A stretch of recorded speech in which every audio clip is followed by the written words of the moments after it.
কাৰ্বিসকলক অসমৰ কলম্বাছ বুলি কোৱা যায়। এইখন গুৱাহাটীৰ আচল মালিক, এই গুৱাহাটীৰ অৰিজিনেল মালিকটো কাৰ্বিসকল।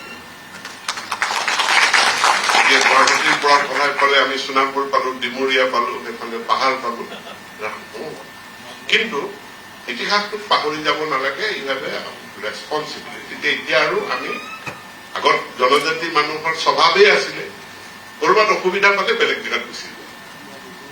ইয়াত বেছি মানে হাতী বাঘ কিবা কিবি ওলাইছে, গাঁৱটো চিফ্ট কৰি দিয়ে।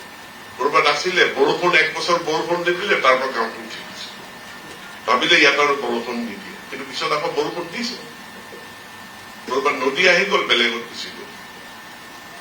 কিন্তু এতিয়া আমি পাৰ্মানেণ্টলি আমাৰ যিটো নমেডিক কেৰেক্টাৰ আছিলে চিফ্ট কৰা, এতিয়া ট্ৰাইবেল সকলে গোটেই উত্তৰ পূৰ্বাঞ্চলত ট্ৰাইবেল বিলাকে পাৰ্মানেণ্টলি ছেটেল হব লাগে, পাৰ্মানেণ্টলি ছেটেল হব লাগে। যে নো মোৰ শিফটিং, ইনক্লুডিং নো মোৰ shifting cultivation, settled village, settled cultivation, settled economy, settled income.